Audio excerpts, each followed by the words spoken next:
ہمیشہ ٹاپ پر ایک خدا کو مانتے ہیں، باقی سارے خدا نیچے ہوتے ہیں، اوپر جا کر وہ توحید ہوگی ہمیشہ۔ کوئی مشرکانہ نظام ایسا نہیں ہے جو ٹاپ پر جا کر توحید نہ بن جائے۔ دیکھیے ہندو دیویاں دیوتا بے شمار، لیکن مہادیو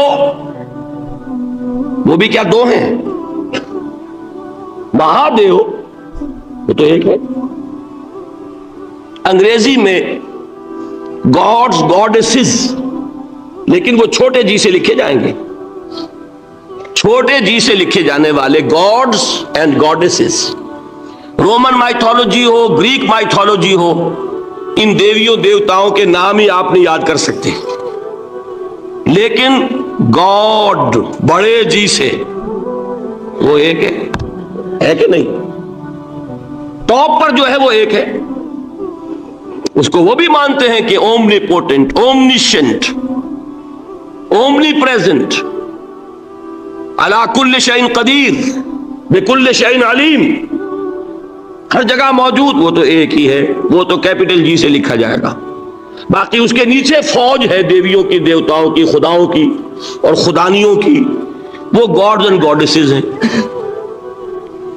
عرب میں کیا تھا؟ میں نے پہلے آپ کو وہ دو مثالیں دے دی ہیں، تیسری اور ایران کی لے لیجئے۔ خیر کا خدا اور شر کا خدا اور،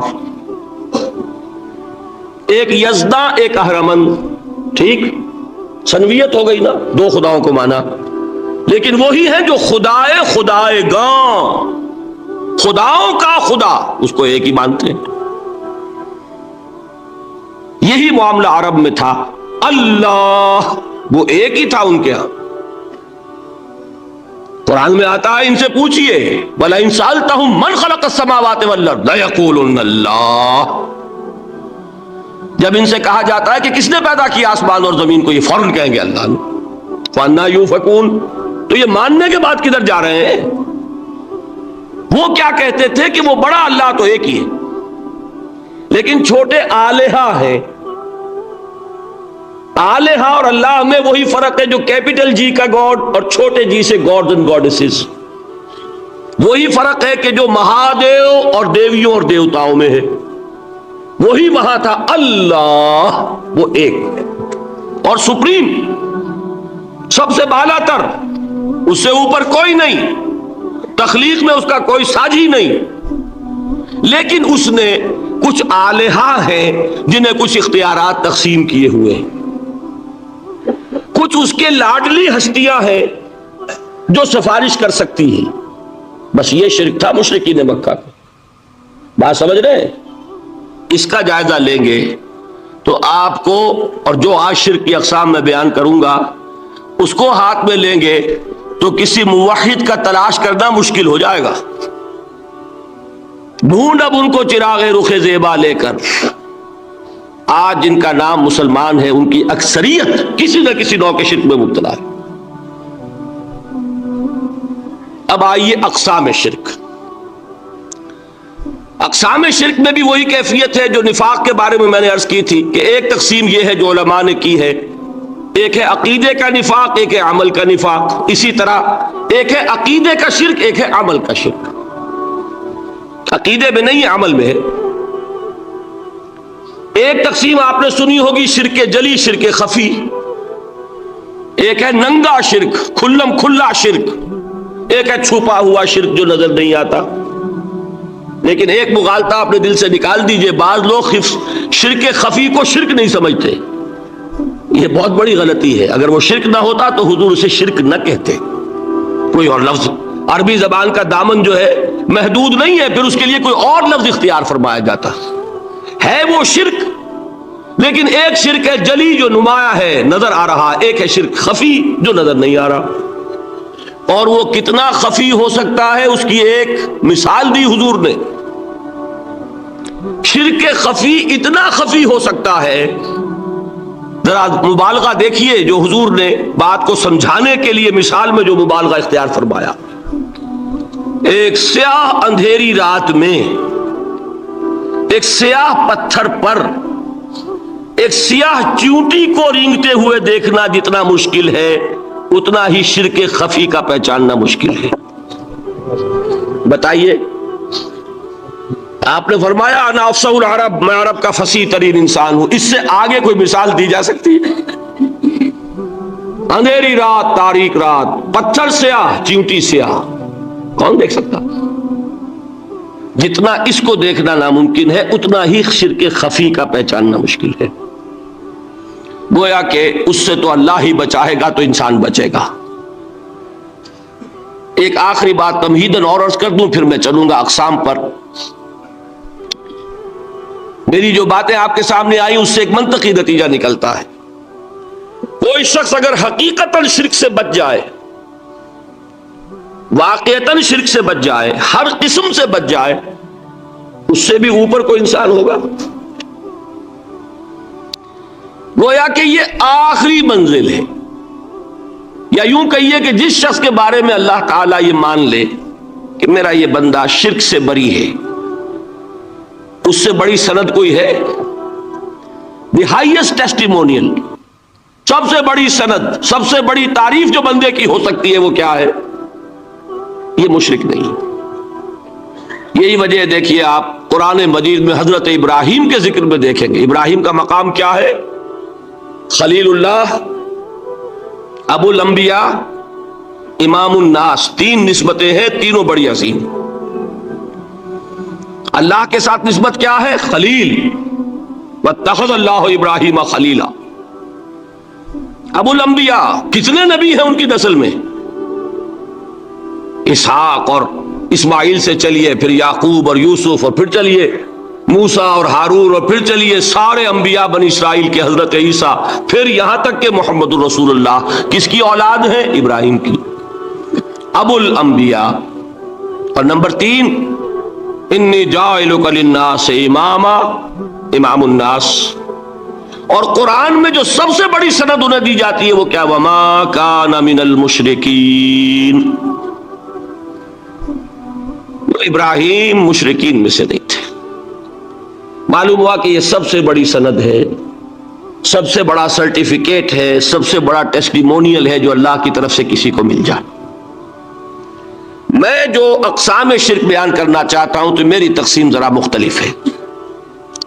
اب وہ ذرا اپنے ذہن میں وہ نقشہ بنا لیجئے، آپ بنایا کرتے ہیں ایک، اس کو پھر 3 میں تقسیم کیجئے۔ شرک کی 3 بڑی بڑی قسمیں ہیں۔ شرک فی الذات نمبر 1، شرک فی الصفات نمبر 2، شرک فی الحقوق نمبر 3۔ اور یہ میں عرض کر دوں آپ سے پہلے ہی، یہ مضمون بہت طویل ہے، میں آج صرف یہ کروں گا کہ خاکہ مکمل کر دوں۔ اب اس خاکے میں رنگ بھرنا، وہ تو ایک موضوع پر شرک فی ذات پر پوری تقریر ہونی چاہیے، شرک فی صفات پر ہونی چاہیے۔ 1 گھنٹے کے میرے 6 کیسٹ ہیں اللہ کے فضل و کرم سے، جو کئی سال سے وہ پھیل رہے ہیں۔ 6 گھنٹے میں نے ان چیزوں کو بیان کیا، وہ موجود ہوں گے، لیکن آج وہ خاکہ ذہن میں بنا لیجئے، اور کچھ آپ کو الجبرے کے فارمولے ہاتھ میں آ جائے تاکہ خود آپ میں صلاحیت پیدا ہو جائے پرکھنے کی کہ اس فارمولے کو اپلائی کر کے دیکھ لیں یہ شرک ہے یا نہیں۔ یہ 2 کام تو میں انشاءاللہ آج کر دوں گا، آپ مطمئن رہے۔ باقی یہ کہ تفصیل، وہ تو ہر سلسلے میں تفصیل پھر بہت ہوگی، وہ شوق ہو تو وہ کیسٹ آپ سنیے۔ تو 3 تقسیمیں ہو گئی۔ شرک فی ذات، اللہ کی ذات میں کسی کو شریک کر دینا، یہ سب سے زیادہ نمایاں، سب سے زیادہ جلی، سب سے زیادہ عریاں، اور اللہ تعالیٰ کو سب سے زیادہ مبغوض اور ناپسند شرک ہے۔ شرک فی صفات نمبر 2، یہ ایک علمی مسئلہ ہے جس میں آدمی ٹھوکر کھا جاتا ہے اگر محتاط نہ ہو۔ بڑے سے بڑے آدمی کو ٹھوکر لگ جائے گی، اس کا میں فارمولہ صرف آپ کو دوں گا، وہ ذہن میں رکھ لیجئے، پھر جہاں چاہیں اپلائی کیجئے، انشاءاللہ تعالی آپ کو ٹھوکر نہیں لگے گی۔ شرک فی الحقوق، اسی کا دوسرا نام شرک فی العبادت ہے۔ اللہ کا حق کیا ہے بندے پر؟ بندہ اللہ کی عبادت کرے. لیکن اس کو 5 اس کے مظہر ہیں، وہ ان میں گن کر بتا دوں گا کہ یہ شرک فی العبادت ہے. شرک فی العبادت کی اکثر شکلیں وہ ہیں کہ جو عملی شرک علماء جسے کہتے ہیں، اور اس کی شکلیں وہ ہو جائیں گی جن کو شرک خفی کہتے ہیں. تو سب سے جلی شرک فی الذات، سب سے خفی شرک فی الحقوق یا شرک فی العبادت. درمیان میں ایک علمی اعتبار سے مسئلہ ہے شرک فی صفات کا. اب آئیے سب سے پہلے شرک فی الذات. اس کی 2 قسمیں، اب اس کو تقسیم کیجئے 2 میں. ایک قسم جو زیادہ جلی ہے، زیادہ عریاں ہے، زیادہ ننگی ہے.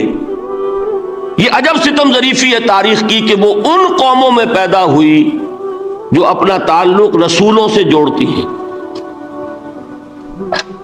کیا کہ کسی کو خدا کا بیٹا بنا دینا، بیٹی بنا دینا. اب ظاہر بات ہے بیٹا بیٹی بنا دینا بالکل ہم پلہ کر دیا کہ نہیں؟ نو وہی ہو گئی کہ نہیں؟ دیکھیے غور کیجئے.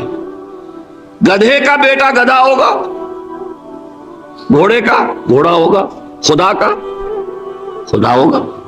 انسانوں میں آ جائیے، سید کا بیٹا سید ہوگا، مغل کا بیٹا مغل ہوگا. یہ بالکل ہم کفو بنا دینے والی بات ہے، بالکل ہم پلہ، ہم جنس، ہم نوع. یہ بدترین شرک ہے. اور آپ کو معلوم ہے یہ شرک کن میں پیدا ہوا؟ یہود کے ایک گروہ میں پیدا ہوا جنہوں نے حضرت عزیر کو خدا کا بیٹا قرار دیا. قالت الیہود عزیر ابن اللہ. سب سے زیادہ پیدا ہوا عیسائیوں میں جنہوں نے حضرت مسیح کو خدا کا بیٹا قرار دیا.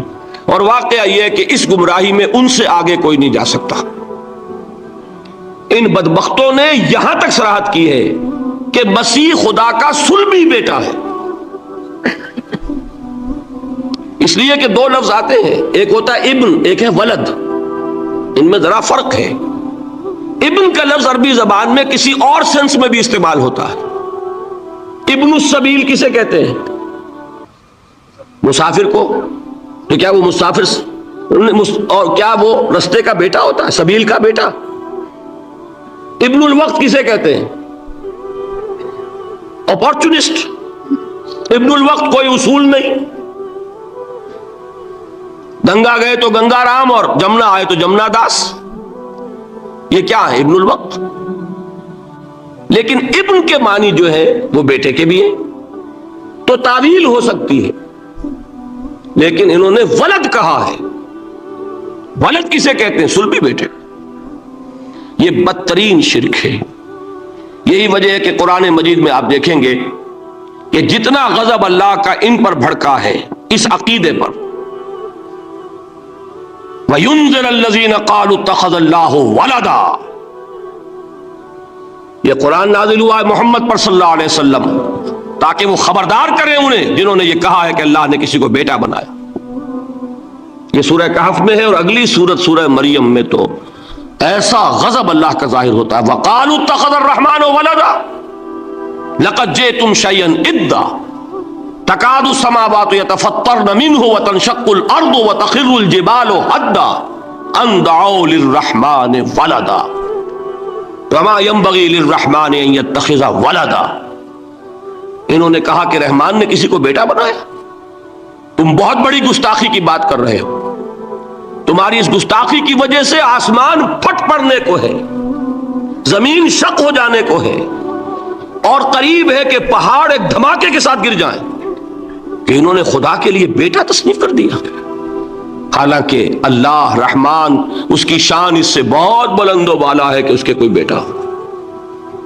اس کی وجہ بھی سمجھ لیجئے کہ بیٹے کی ضرورت کسے ہوتی ہے؟ جو خود فانی ہو. کیوں ہے آپ کو طلب بیٹے کی؟ ہم نہ ہوں گے ہمارا نام زندہ رہے گا. یہ ایک ایٹرنل ہونے کی خواہش ہے، انہیرنٹ. نام چلے گا. اسی لیے بیٹی سے آدمی سمجھتا ہے کہ نام نہیں چلتا. یہ طلب جو ہے بیٹے کی کیوں ہے؟ بیٹے سے نسل چلتی ہے. اس کی ضرورت کس کو ہے؟ جو خود فانی ہے. وما ينبغي للرحمن ان يتخذ ولدا، جو خود باقی ہے ہمیشہ کے لیے، اس کو کوئی احتیاج نہیں۔ تو آپ نے بات سمجھ لی، میں بہت مختصر بات کروں گا آج۔ اسی طریقے سے حضرت ابراہیم کی نسل سے تھے جو مکے کے لوگ اور عرب کے لوگ، بنی اسماعیل، جو موحد کامل تھا ابراہیم، جس کو اتنی مرتبہ سند ملی وما کان من المشرکین، ان کی نسل میں وہ لوگ تھے جنہوں نے فرشتوں کو خدا کی بیٹیاں بنا دیا۔ یہ جو ان کی دیویاں تھیں یہ مؤنث، لات، عزا، منات، یہ سب کیا مؤنث نام ہے۔ انہوں نے یہ کہا کہ فرشتے جو ہیں وہ خدا کی بیٹیاں۔ اصل میں عقیدہ کیسے ہوتا ہے؟ انہوں نے کہا بڑے لاڈلے ہیں، لاڈلی ہوتی ہے بیٹی بہت زیادہ، تو یہ خدا کی بیٹیاں ہیں۔ ہوتے ہوتے ان کا یہ عقیدہ ایسا پکا ہوا کہ بجائے استعارے کے اب انہوں نے حقیقت بنا دیا یہ خدا کی بیٹیاں ہیں۔ ان پر قرآن مجید نے کئی جگہ پر ذرا ایک لطیف انداز میں تنزیہ پیرائے میں بھی کہا ہے کہ بھائی تم نے خوب کیا، انہوں نے الاٹ کیا تو بیٹا تو کیا، تم نے اللہ کو الاٹ کی تو بیٹیاں کی، جو تمہیں خود پسند نہیں۔ الکم البنون، تمہارے لیے بیٹے ہو، وَلَهُ الْبَنَاتُ، اور اس کے لیے بیٹیاں۔ تو یہ تو ذرا ایک لطیف انداز ہے، تنزیہ پر آیا ہے، لیکن ان تینوں کو اب آپ ایک جگہ کر لیجئے۔ بیٹا بیٹی قرار دینے کا شرک، یہ کیا ہے؟ شرک فی الذات، ہر اعتبار سے اللہ کا مثل بنا دینا، ہم کف بنا دینا، ہم پلہ بنا دینا، ذات میں شریک کر دینا، یہ بدترین شرک ہے۔ یہی وجہ ہے، دیکھیے قرآن مجید کی عظیم ترین سورت کون سی ہے؟ سورہ اخلاص، جو 1/3 قرآن کے مساوی حضور نے قرار دیا، جس کو ثلث قرآن کے مساوی، وہ در حقیقت اسی شرک کی نفی پر ہے۔ قل هو اللہ احد اللہ الصمد لم یلد ولم یولد ولم یکن لہ کفوا احد۔ یہی آیا اس میں سورہ بنی اسرائیل کی آیت آخری میں نے سنائی تھی، وَقُلِ الْحَمْدُ لِلَّهِ الَّذِي لَمْ يَتَّخِذْ وَلَدًا، کہو کہ کل شکر اور کل تعریف اس اللہ کے لیے جس نے کسی کو اپنا بیٹا بیٹی نہیں بنایا۔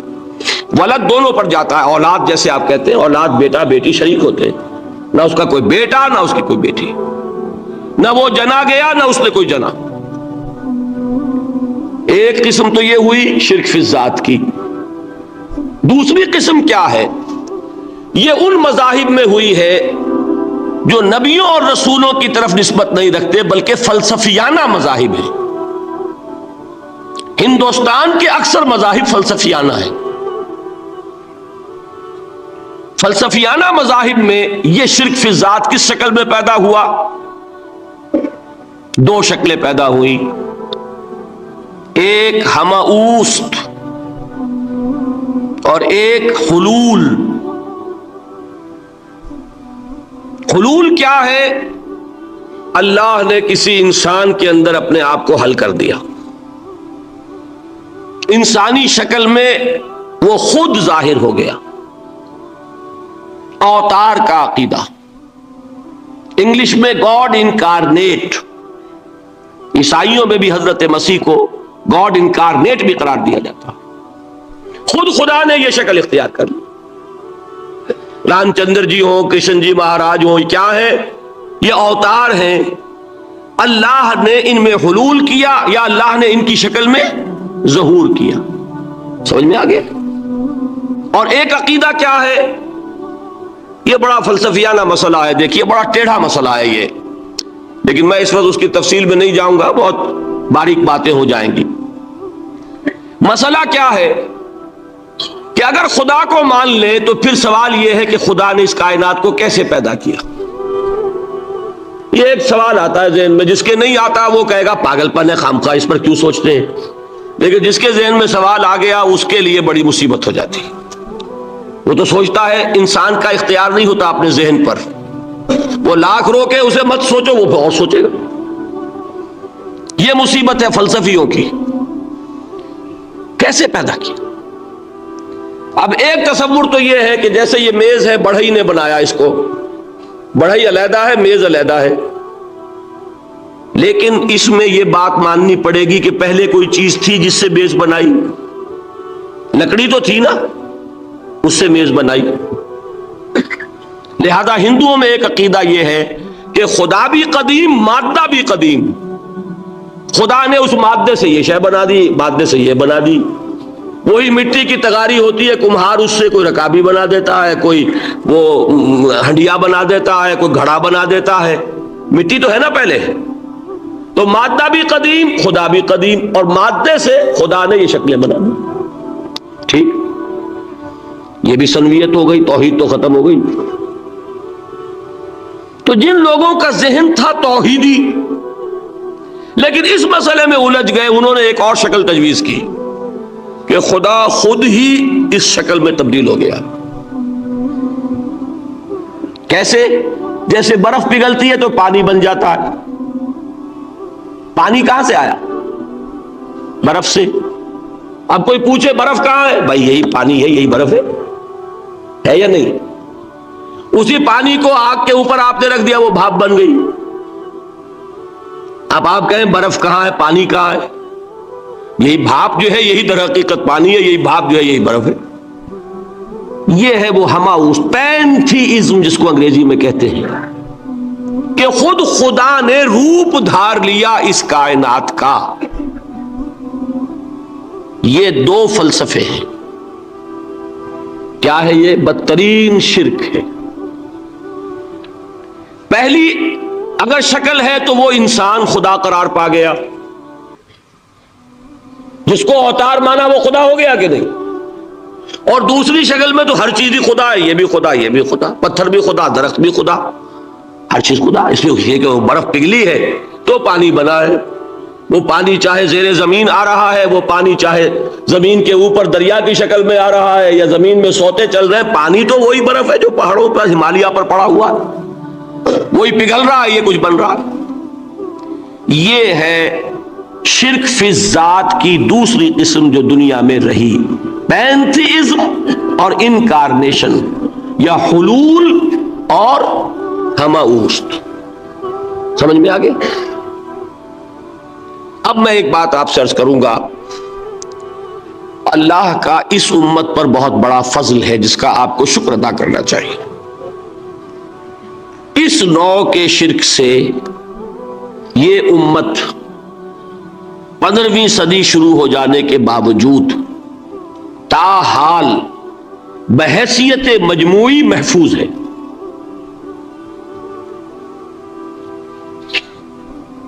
میں نے بحیثیت مجموعی کہا ہے، کوئی افراد یا عوام الناس یا جوہلا یا شعراء یا نعت گو وہ مبالغہ آرائی میں کوئی بات کہہ دیتے ہوں تو وہ علیحدہ بات ہے، لیکن مسلمانوں میں کوئی مستند فرقہ اور اس کے جو مستند عقائد ہیں ان میں الحمدللہ آج تک ایسی کوئی چیز شامل نہیں۔ اس کا جب آپ تقابل کریں گے نا، آپ کا کیا خیال ہے عیسائیوں کو حضرت مسیح سے کتنی محبت تھی؟ اس کا تقابل کیجئے جو محبت مسلمانوں کو رہی حضور کے ساتھ۔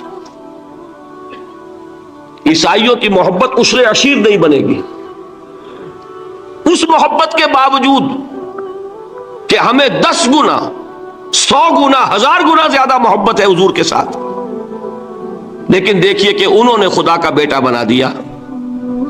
یہاں کسی نے حضور کے بارے میں یہ بات آج تک کہی؟ یہ بہت بڑا کنٹراسٹ ہے نا۔